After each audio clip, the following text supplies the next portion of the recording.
Buenas tardes, vamos a iniciar. Pongan su nombre en el chat. Ya todos los días cuando entren pongan su nombre en el chat. Si ponen el nombre ya a media clase, pues sorry, se les va a tomar como falta. Porque muchos se conectan a media clase.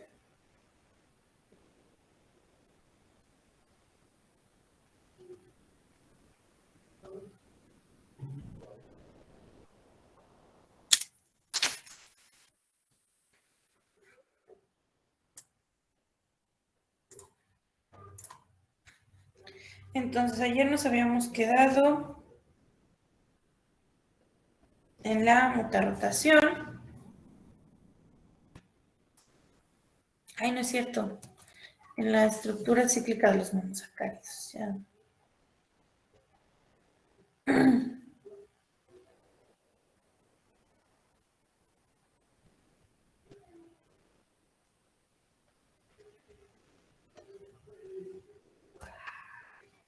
Entonces, ¿qué era la ciclación? Habíamos dicho que teníamos un carbono hemiacetal cuando estábamos hablando de un grupo aldehído y hemicetal cuando estamos hablando de una cetona.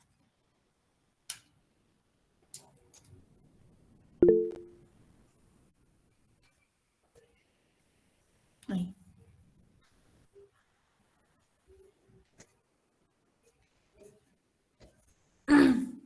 En donde un grupo hidroxilo ataca a este átomo y forma este átomo de carbono un enlace con este átomo de oxígeno, ¿no? Que es este de aquí, con la acetona lo mismo. Este átomo de carbono formó un enlace con este átomo de oxígeno y es este. Entonces, en la ciclación era de manera interna, ¿no? En donde este oxígeno va a atacar a este carbonilo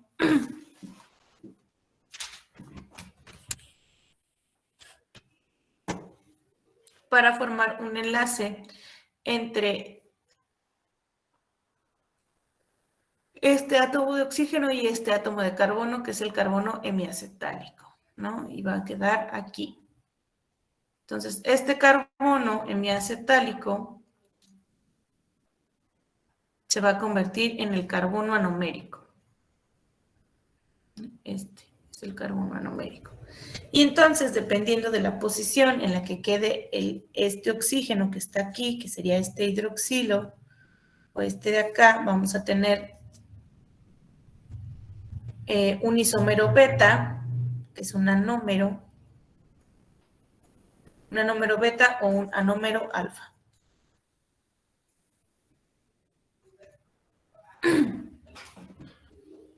Entonces, en el caso del anillo de 5 miembros, ocurre más o menos de lo que vimos ayer, solo que aquí no tenemos el grupo carbonilo en el carbono 1, lo tenemos en el carbono 2. Entonces, cuando este ataque a este carbonilo,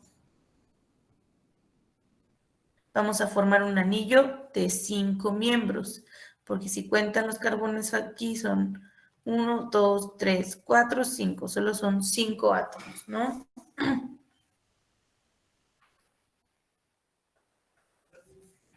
Entonces ocurre lo mismo, en donde este átomo de oxígeno ataca al grupo carbonilo cetónico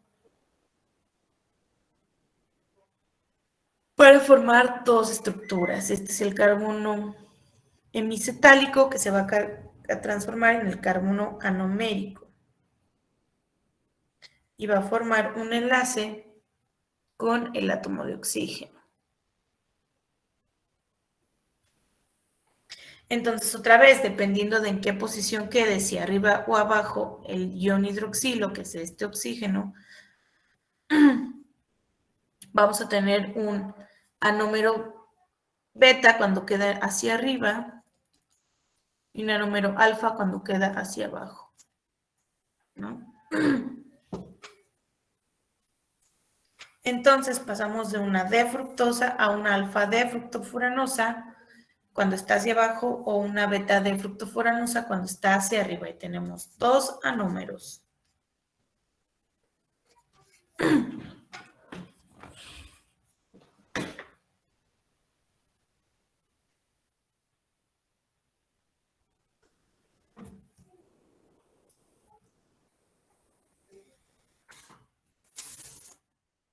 Entonces, las formas de cadena abierta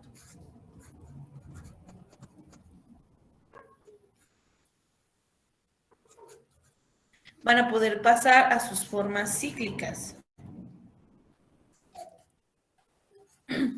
en donde el carbono 1, en el caso de un aldehído, va a ser mi carbono hemiacetálico.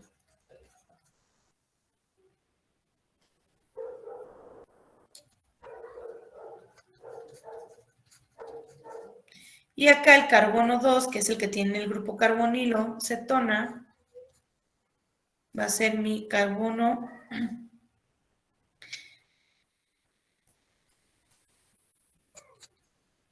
hemicetálico.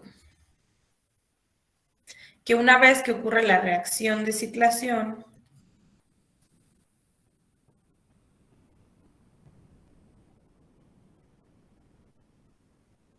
vamos a pasar a su forma cíclica, en donde vamos a tener el carbono este mismo, que va a ser ahora el carbono anomérico, el 1, y aquí el caso, en este caso va a ser el 2, que va a ser el carbono anomérico.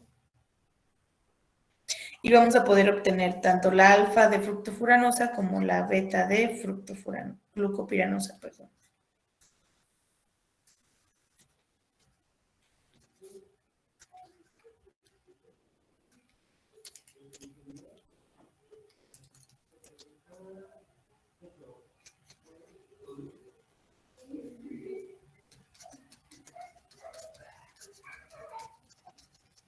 Y siempre el isómero D, ¿no? Porque el L no lo tenemos.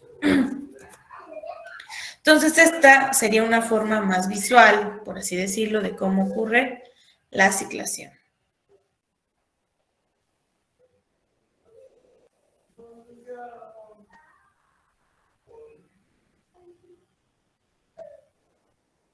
Entonces, se fijan cómo gira Fischer para acá. Y entonces todo lo que estaba de este lado queda hacia abajo. Y todo lo que estaba de este lado queda hacia arriba, ¿no? Los sustituyentes, estos arriba, estos arriba y estos abajo.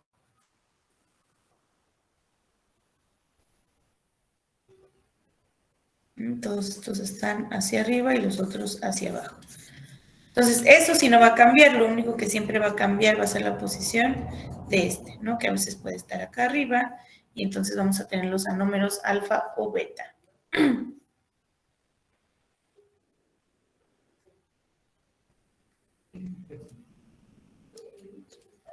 Entonces, a estas estructuras cíclicas se les denomina estructuras de Haworth.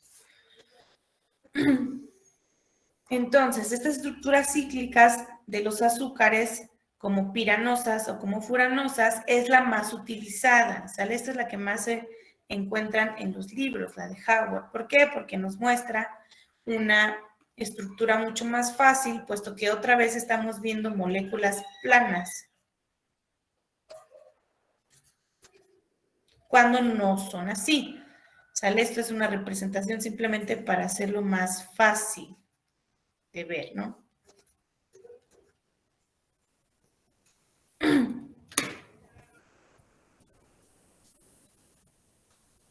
Entonces, para pasar de Fischer a Haworth hay algunas reglas, como por ejemplo, dice, obsérvese que los grupos OH que están a la derecha en la proyección de Fischer están hacia abajo en la proyección de Haworth.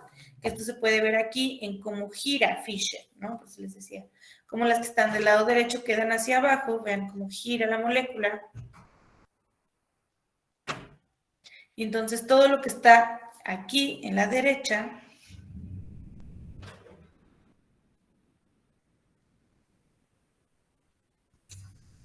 queda hacia abajo en Haworth. Y todo lo que está a la izquierda queda hacia arriba en Haworth.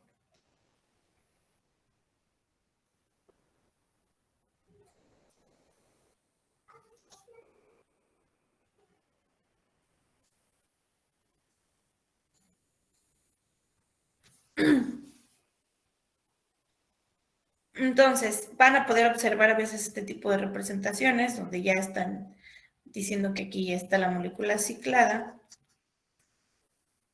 Nada más que pues si Haworth está feo porque nos da moléculas planas, pues está peor. Con esto no me deja ver absolutamente nada de su conformación. Por eso la que más se usa porque se apega un poquito más es, sin perder esa facilidad de observación, es Haworth. Entonces todo lo que está a la derecha está abajo y todo lo que está a la izquierda está arriba.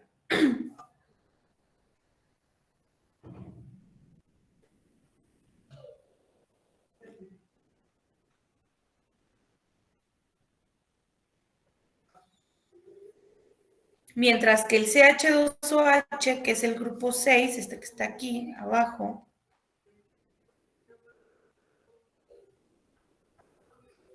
es el carbono 6,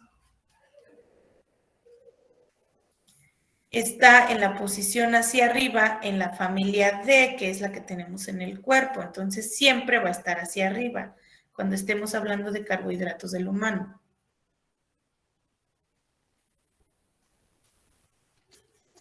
Como vemos en esta figura. Le pasamos de Fischer a Haworth obteniendo el isómero alfa, el anómero alfa y el anómero beta, en donde este carbono 6 siempre está hacia arriba, tanto en el isómero alfa y beta. ¿Por qué? Porque estamos hablando de enantiómeros T, ¿sale? Y que son los únicos que tenemos en el cuerpo. Entonces siempre va a estar arriba. El que se va a mover va a ser este, nada más.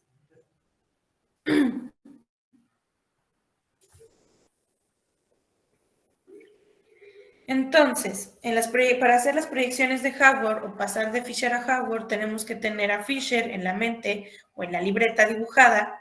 ¿Para qué? Para hacer el giro que ocurrió en la imagen que vimos aquí, ¿no?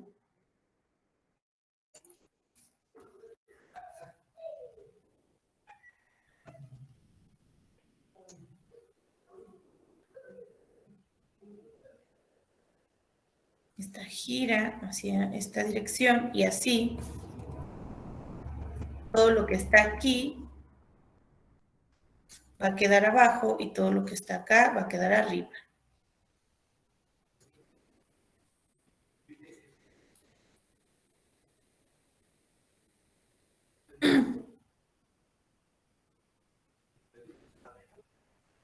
Entonces, hay algo que sí ocurre, que bueno, ya que hacen el giro y queda así ya estaría girada, aquí seguimos teniendo la cadena abierta.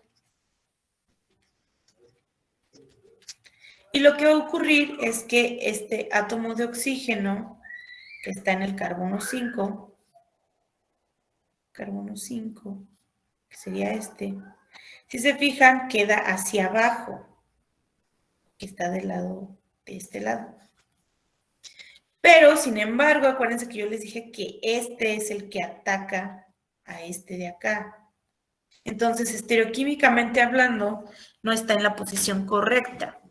Entonces, una vez que dibujan la estructura con todo que hacen el giro para que quede hacia abajo, deben de girar este átomo de carbono en esta dirección, como dice aquí. ¿Para qué? Para que este átomo de oxígeno quede en esta posición, como se observa aquí. Entonces, eso ocurre en las moléculas, ellas siempre están girando, no son moléculas estáticas, estamos hablando que son tetraedros.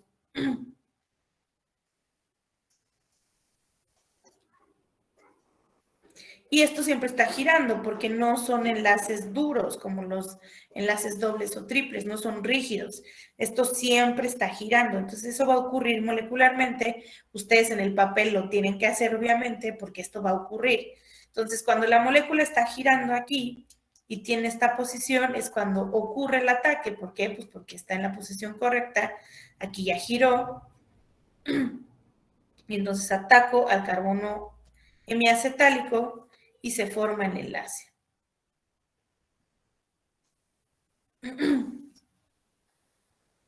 Entonces se cierra el anillo y se dibuja el resultado, en donde va a haber ciertas reglas, en donde el carbono 6 y el carbono 5 siempre van a estar hacia atrás.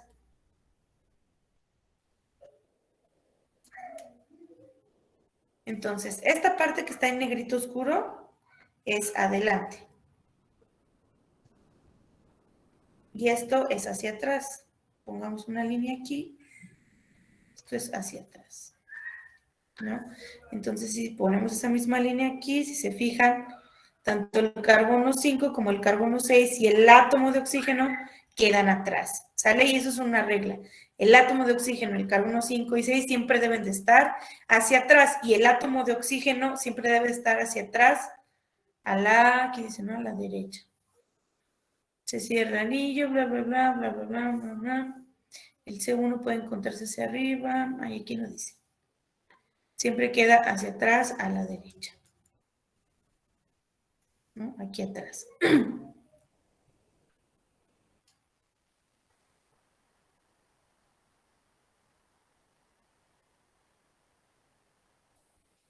Y a Howard.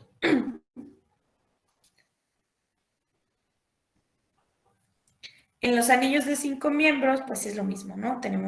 Enumeramos los átomos de carbono, este va a atacar a este de aquí, y entonces este átomo de carbono debería de quedar abajo, pero aquí no hay tanto, bueno, este sí debería de estar aquí, este OH, pero otra vez se vuelve a hacer el giro hacia acá, entonces queda el oxígeno acá en esta posición para que se lleve a cabo el ataque. Se forma el anillo de 5 miembros y también el átomo de oxígeno debe de quedar hacia atrás. Tiene que estar, pues, en la parte del medio porque pues no hay de otro lado para dónde ponerlo, ¿no? Tanto el carbono 6 como el oxígeno deben de quedar hacia atrás del anillo.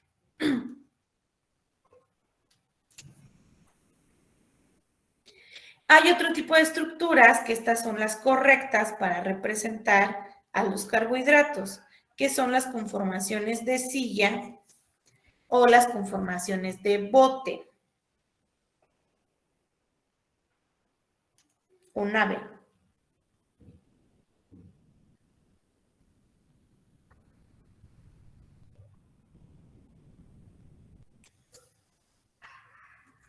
Nada más que aquí no les puse un bote. Ay, un cambio de color. Pero ahorita se los enseño.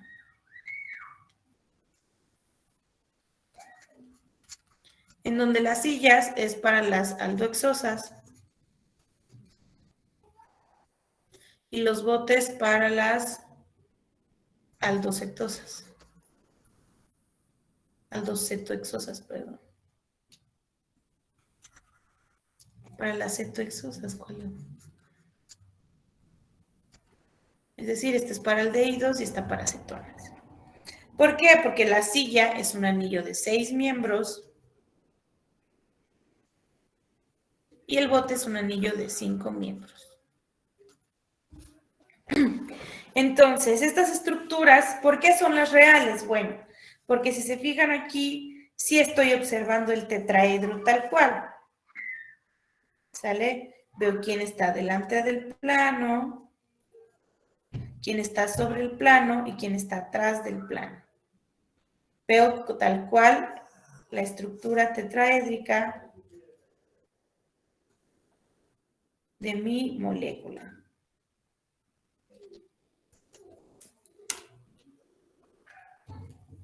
Entonces aquí puedo observar más los ángulos de 109 grados, las posiciones en el plano, entonces me ubica o me hace mejor ver la realidad en el espacio de mis estructuras. ¿Por qué? Porque no son planas, ¿sale? No son planas. Entonces este tipo de estructuras se utilizan más en el área química como tal que en otras áreas porque a nosotros sí nos interesa ver cómo está la posición en el espacio. Aquí lo que ustedes tienen que aprender, porque estas en algunos libros se las llegan a poner, entonces para que sepan, este es el carbono anomérico. Si se fijan, aquí está el enlace con el átomo de oxígeno El átomo de oxígeno está atrás, a la derecha. Este es el carbono 5 y este es el carbono 6. Están hacia atrás.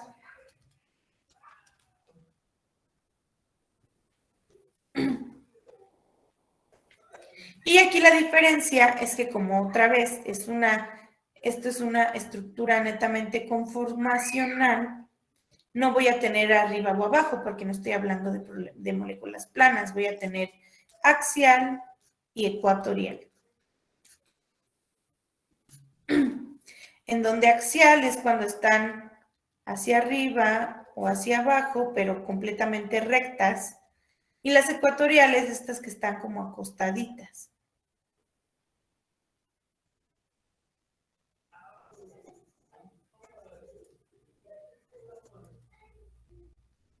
Esta sí está axial. Esta está axial. Esta está axial, axial y todas las demás ecuatoriales. Entonces, aquí para que puedan saber si les están hablando de una número alfa o beta, es que cuando esté en axial, el grupo hidroxilo está en configuración beta. Y cuando esté en ecuatorial, está en posición beta. Aquí está en alfa y aquí está en beta.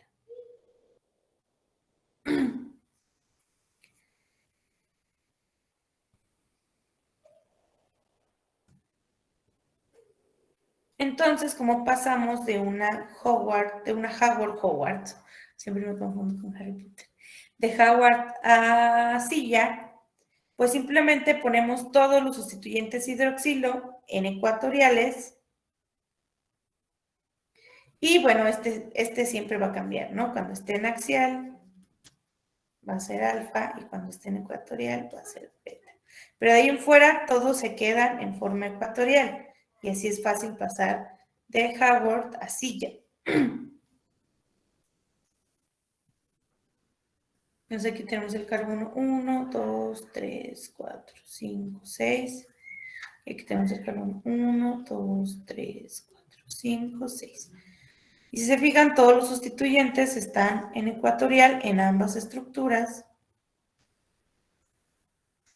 Y solo el que cambia es este, que aquí sí está en ecuatorial y aquí está en axial. ¿Por qué? Pues porque tenemos una número alfa o una número beta. Entonces, ¿esto por qué es importante? Porque los azúcares, todos los azúcares sufren una cosa que se llama mutarrotación. Mutarrotación. Todos los azúcares que se puedan ciclar, ¿sale? Lo sufren todos los azúcares que se puedan ciclar.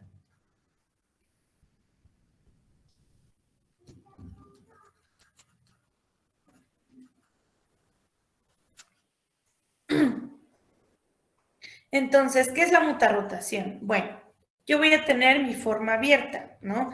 Que esta es la forma o la conformación real de la cadena abierta, no el Fischer, en donde nos pone una molécula plana, no. Por eso solo son representaciones y aproximaciones donde hace que mi vida sea un poquito más fácil, pero no son las correctas. Entonces, esto sería la cadena abierta, ¿sale? Y cuando yo tengo a mi azúcar en solución acuosa,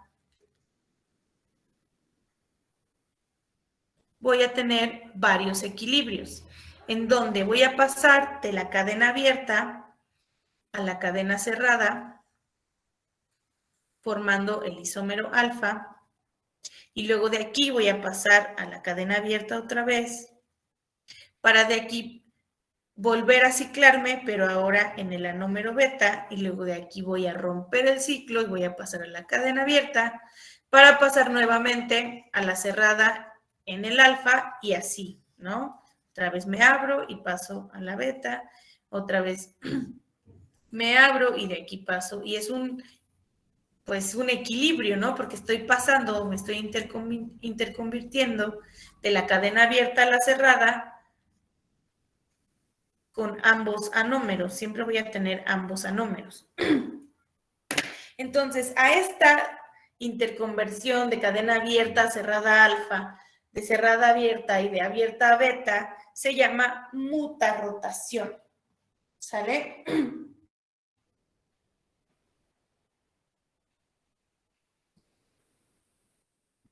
Entonces, los anómeros alfa y beta de la mayoría de las aldehexosas se pueden representar recordando que la forma beta de la glucosa o de la beta de glucopiranosa tiene todos los sustituyentes en posiciones ecuatoriales, que es lo que les decía hace rato.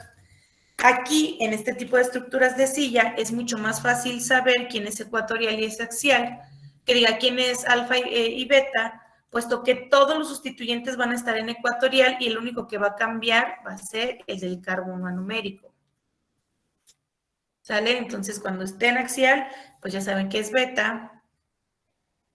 Y cuando esté en ecuatorial, ya saben que es, que diga, cuando esté en axial es alfa y cuando esté en ecuatorial es beta. Otra forma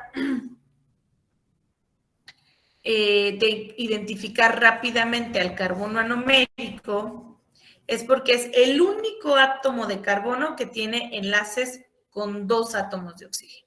Aquí tengo mi carbono anomérico y tengo un enlace con un oxígeno, 2 enlaces con un oxígeno. Si se fijan, todos estos demás átomos de carbono solo se enlazan con un oxígeno y otros con ningún oxígeno, ¿no? Este también tiene un oxígeno. Entonces, el carbono anomérico es el único que va a tener 2 enlaces. ¿Con quién? Pues con un oxígeno, ¿sale? O va a tener, o se va a enlazar con 2 oxígenos. El carbono anomérico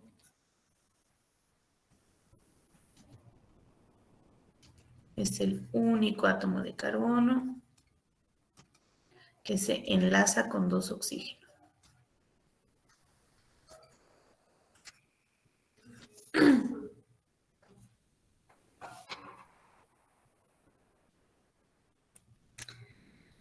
Otra forma de identificar al anómero alfa y el anómero beta es con la posición del carbono 6. Sería este. 1, 2, 3, 4, 5, 6. Este, ¿se acuerdan? Que siempre iba a estar en la parte de atrás del anillo hacia arriba. ¿Por qué? Porque estamos hablando del enantiómero D. Entonces, el único que va a cambiar otra vez es este que va a estar hacia arriba, hacia abajo o hacia arriba. Entonces, cuando este hidroxilo del carbono anomérico esté muy alejado del carbono 6,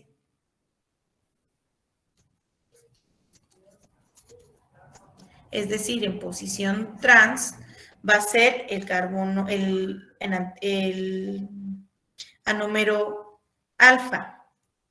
Y cuando esté muy cerca del carbono 6, o sea, en posición cis, va a ser el anómero beta. Aquí también lo podrían observar, puesto que aquí también están alejados, si se fijan, aquí está el carbono 6, y aquí está el oxígeno, y aquí está el carbono 6, y aquí está el oxígeno, y están más cerca que acá, ¿no?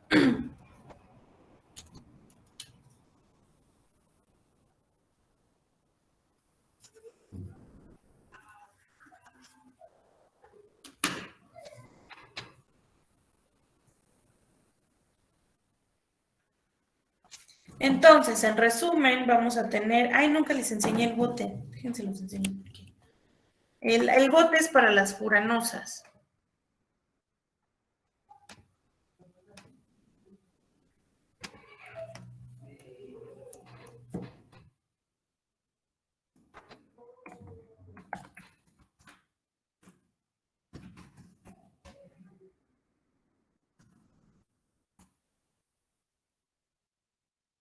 Ahorita se las pongo, ¿eh?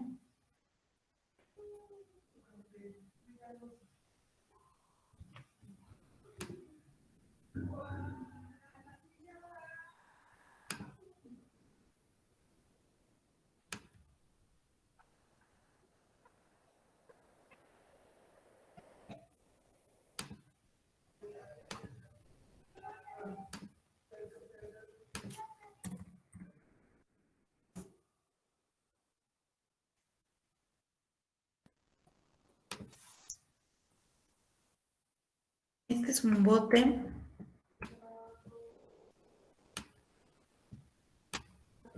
Ay, no estoy presentando. Se me olvida.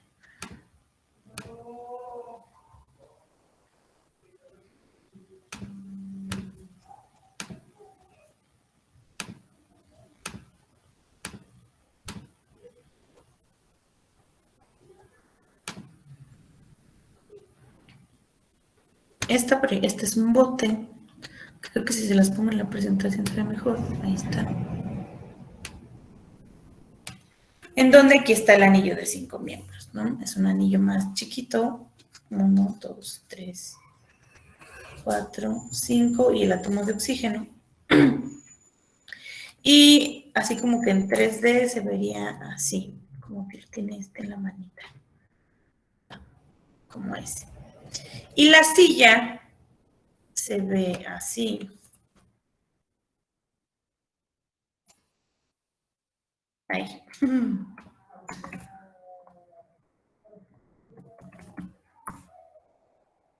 Ahí está.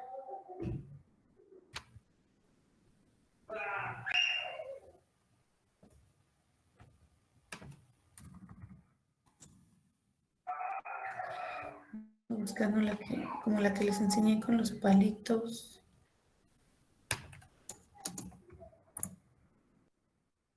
Pero no me sale.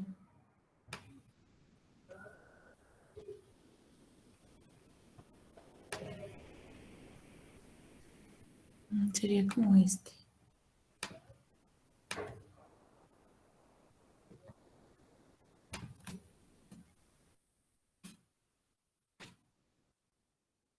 ¿No? Así es como realmente se ve una molécula de azúcar, como esta que tienen aquí en la mano. Por eso es que Howard y Fisher no se asemejan pues para nada, porque tenemos átomos muy voluminosos y con ángulos de enlace de 109 grados. Por eso es que la silla se aproxima un poquito más, ¿no? Es un poquito más cercana a lo que estamos observando. Entonces, los botes es para los anillos de 5 miembros y las sillas para los de 6. Entonces, ¿por qué no les puse el bote? Porque ese sí casi no lo van a ver. El que van a observar más es la silla en algunos libros y Howard, ¿no? Son las representaciones que se utilizan, estas para la forma cíclica de los carbohidratos y esta para la lineal, que es la de Fisher. Entonces, ya a partir de ahora, pues ya no les voy a poder explicar qué es Howard y qué es Fischer, así que espero que me hayan entendido, porque ya lo vamos a ver de aquí en adelante para todas las reacciones. Entonces, estas reacciones que vamos a ver de manera general son las reacciones que ocurren en los ciclos metabólicos, como en la glucólisis, en la glucogénesis, en la glucogenosis, y no me acuerdo cuál otra, de glucosa. Entonces, aquí la glucosa va a ser nuestro carbohidrato modelo. ¿Por qué? Porque pues cualquier carbohidrato puedes experimentar este tipo de reacciones. Pero vamos a usar la glucosa porque pues es la más común. Entonces, la primera reacción que vamos a ver es la de epimerización. Y después vamos a ver reordenamiento en Entonces, ¿qué son epimerización? No es otra cosa más que el cambio de posición de un grupo hidroxilo en un átomo de carbono. ¿Por quién va a ser catalizada esta reacción? Por una base, es decir, una molécula que tenga iones hidroxilo. En el cuerpo, ¿quién va a ser el catalizador?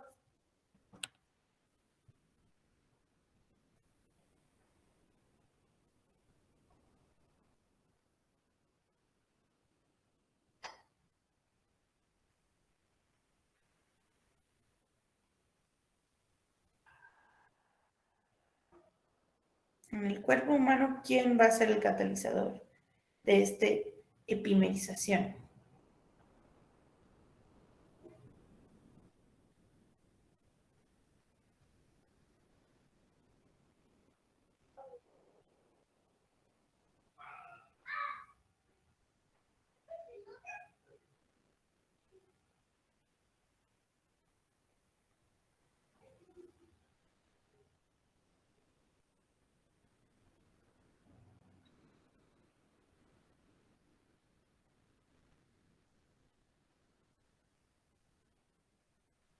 ¿Quién es el catalizador?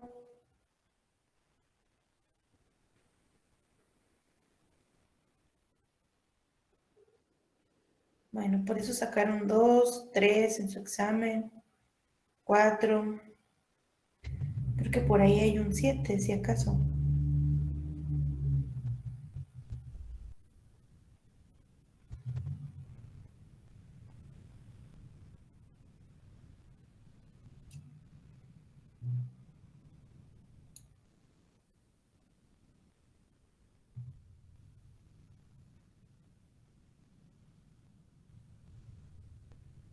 ¿Quién es el catalizador?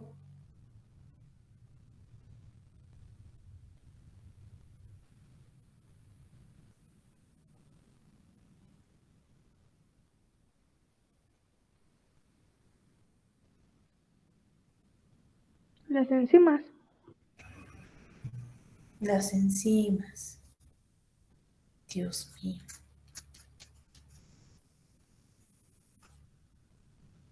Ya ni deberían de entrar a la clase, muchachos.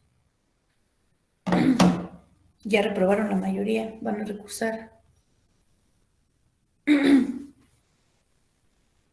Entonces, las enzimas en nuestro cuerpo van a ser la base que va a llevar a cabo la reacción.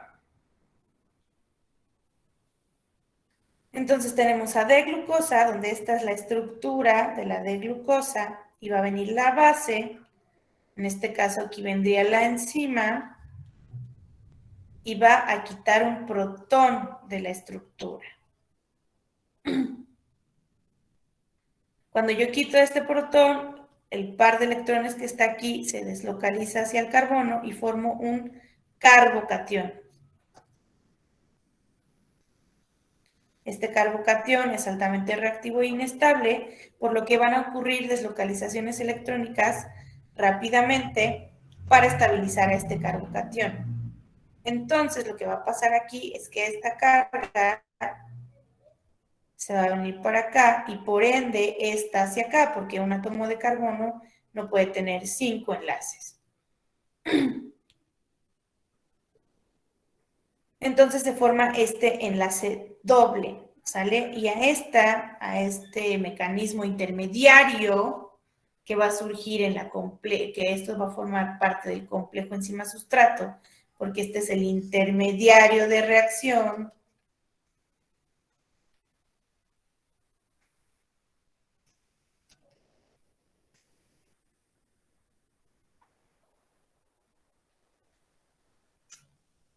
Se llama enolato. Entonces, una vez que hay este reordenamiento de las cargas, esta carga, aquí obviamente este queda cargado negativamente porque estos electrones se vienen hacia acá, regresan. A esto se les llama estructuras de resonancia, que eso ya lo habíamos visto en el enlace peptídico. Al resonar o hacer esta resonancia los electrones, se estabilizan estos intermediarios.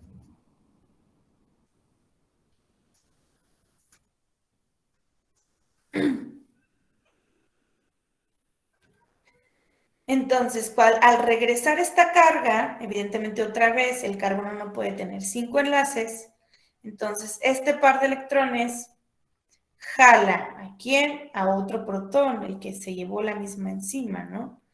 Entonces, el protón que se había llevado aquí la enzima, pues lo regresa y entonces obtengo este protón, ¿no? Este es el que me estoy robando de aquí y obtengo mi nueva estructura. ¿Cuál es la modificación o qué ocurrió?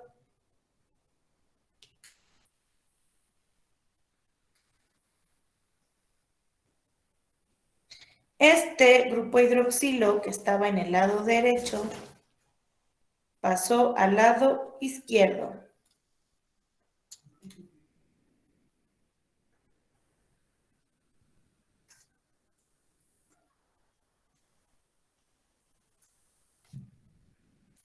¿Y esto por qué es? Porque hay aquí, cuando estamos hablando, primero que tenemos un grupo tetraédrico, un carbono anumérico, perdón, un carbono asimétrico, pasa de ser asimétrico a un carbono plano, es decir, ya no asimétrico. Y esta planaridad es la que me permite que que estaba del lado izquierdo, pase hacia acá, ¿sí? La molécula o el enlace gira y por eso es que cambia de posición. A esto se le llama epimerización. Entonces yo voy a tener un montón de epímeros de la glucosa, que fueron los que vimos aquí. Si se fijan, en esa reacción pasamos de glucosa a D-manosa, en donde solo cambió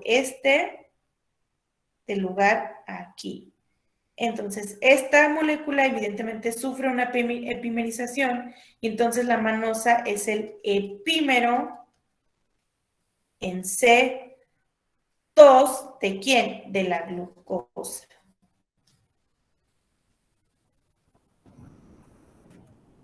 Voy a escribir.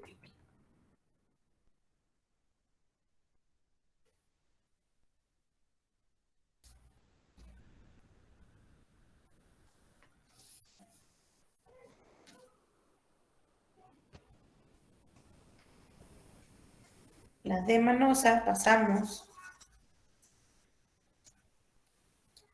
de D-glucosa a D-manosa. ¿Y quién cambió? Únicamente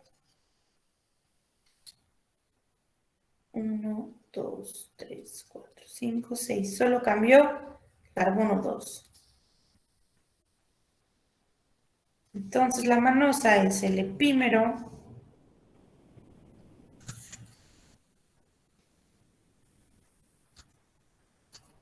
en C2 de la glucosa.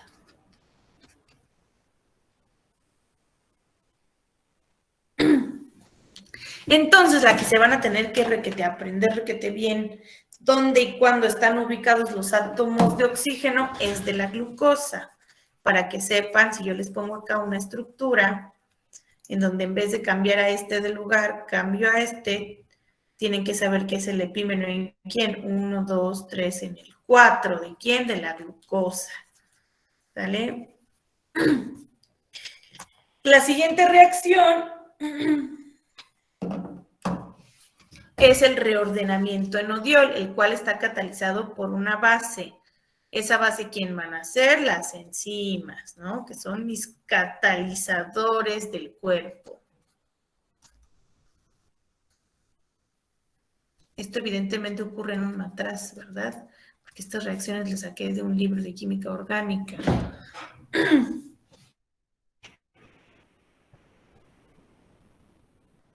Entonces, este mecanismo de reacción para el reordenamiento enodiol no es otra cosa más que el cambio de un grupo funcional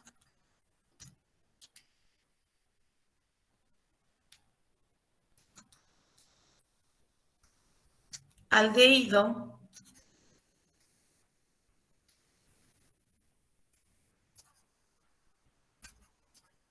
a una acetona.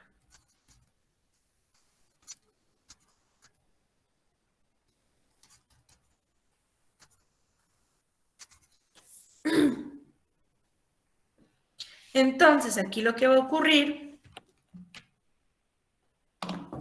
es, tengo mi enzima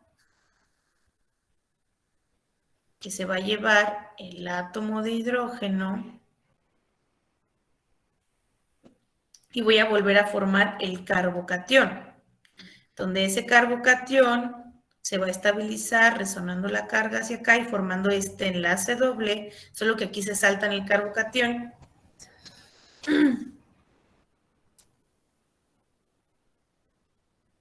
Y otra vez, entonces, al formarse el carbocatión aquí y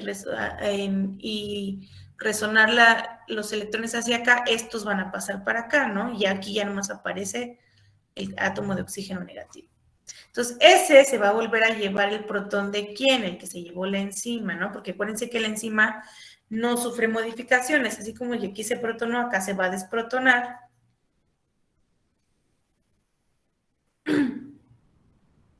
Entonces me llevo el protón de la enzima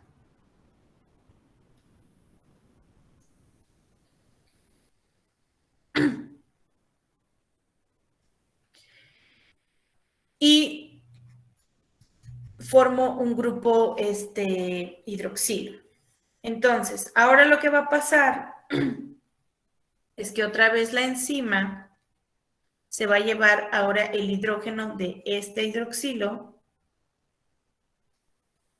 y me va a quedar esta carga negativa que se va a deslocalizar aquí para estabilizarse. Entonces, otra vez, el átomo de carbono no puede tener 5 enlaces y se lleva el protón que me volvió a recoger, el que se ganó aquí la enzima, me lo vuelve a quitar. Y entonces ese protón pasa a este átomo de carbono, que sería este de aquí. ¿Sale? Entonces paso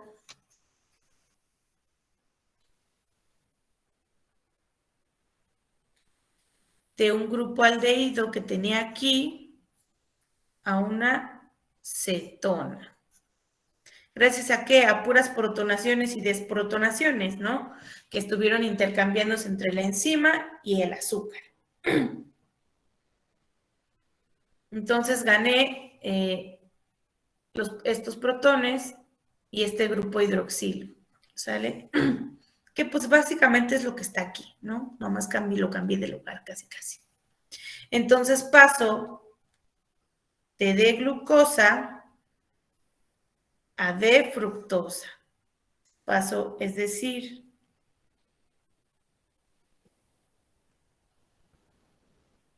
de una aldohexosa a una cetohexosa.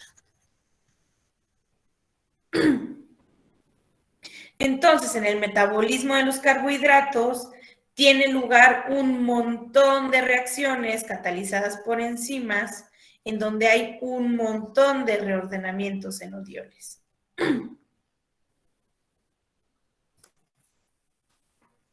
Otras reacciones que van a sufrir los carbohidratos, aparte de la epimerización y el reordenamiento enodiol, son las reacciones de óxido-reducción.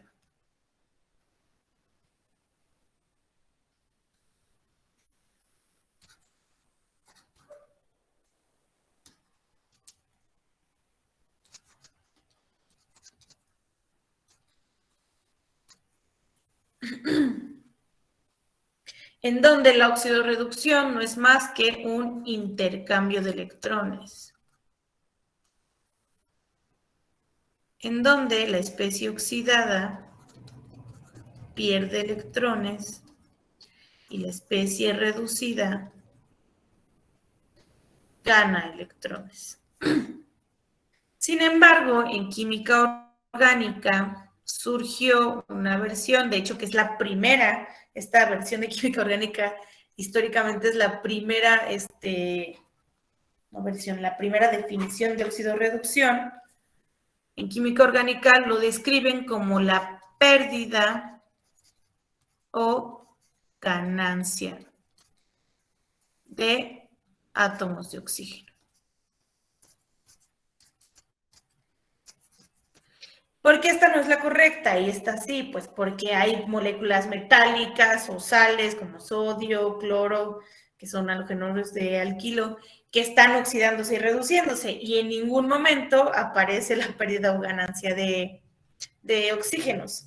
Sin embargo, en las moléculas orgánicas que está ocurriendo esto que les dije aquí, una especie está perdiendo electrones y otras está ganando electrones, es mucho más fácil observar la pérdida y la ganancia de oxígenos porque estamos hablando de moléculas enormes. Acuérdense que aquí en esta carrera las moléculas orgánicas que observan o que están siempre estudiando son protes, carbohidratos y lípidos, y todas son moleculotas grandotas, en donde es más fácil observar la pérdida o la ganancia de átomos de oxígeno que la pérdida o ganancia de electrones. Es por eso que en química orgánica se usa esta definición de pérdida o ganancia de electrones, de oxígenos, perdón. Entonces vamos a tener un carbohidrato muy reducido cuando haya perdido todos sus átomos de oxígeno.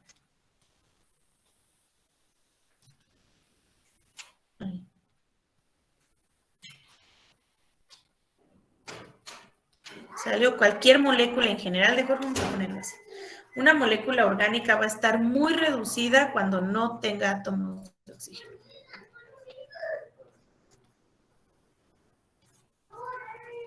Que serían moléculas como los alcanos y los alquenos que no tienen oxígenos en su estructura. Entonces va a empezar a oxidarse cuando empiece a ganar átomos de oxígeno.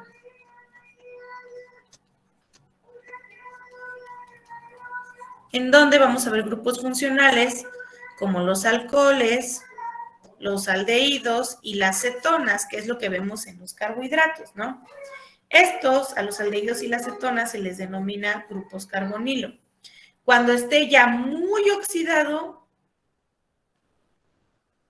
nuestra molécula orgánica va a tener más átomos de oxígeno. Y van a aparecer grupos carbonilo como el ácido carboxílico y el dióxido de carbono. ¿Sale? Ahí ya vamos a tener muy oxidado nuestro carbohidrato. Entonces, ¿cuáles son las reacciones de oxidación que presenta? Las reacciones, obviamente, en presencia de cobre 2+, que es un catalizador inorgánico, ¿esto dónde ocurriría? Pues en un matraz. Y en el cuerpo nuestro catalizador, pues la enzima. Los monosacáridos se van a oxidar con mucha facilidad, es decir, cuando estén presentes estos catalizadores como el cobre 2+, o las enzimas se van a oxidar y van a sufrir 3 tipos de oxidaciones. Una, en donde, creo que aquí me falta de poner una imagen.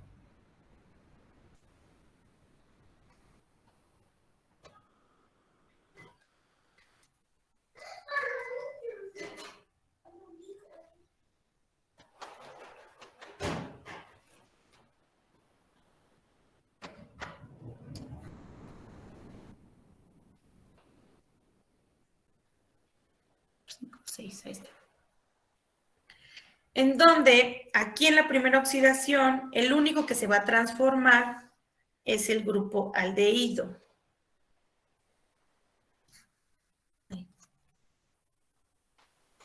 En esta primera reacción solo se oxida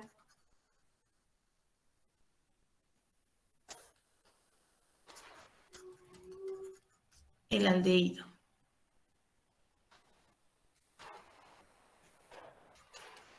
Y entonces pasamos de un grupo aldehído a un ácido carboxílico, que en este caso se va a llamar ácido aldónico. Y vamos a pasar de la D-glucosa al ácido D-glucónico, ¿sale? Y aquí está cómo pasamos de un grupo aldehído a un grupo carboxilo. En la segunda oxidación, el único que se va a oxidar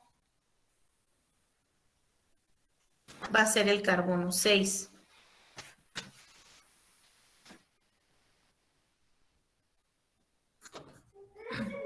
En donde también vamos a pasar de un grupo hidroxilo a un ácido carboxílico.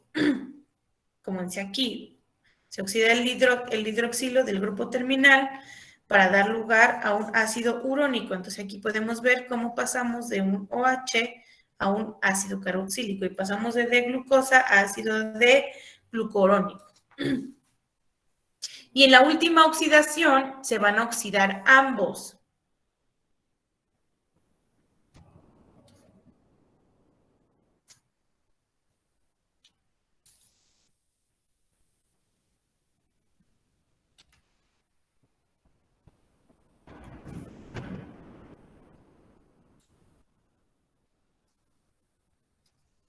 Y entonces obtenemos un ácido aldárico. Si se fijan, aquí tenemos el ácido carboxílico y el otro ácido carboxílico, del carbono 1 y del carbono 6.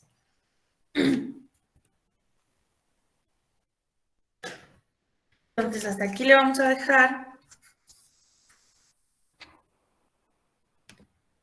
Y mañana continuamos. ¿Sale? Nos vemos. Adiós, maestra. Hasta mañana. Hasta mañana, maestra. Hasta mañana, maestra.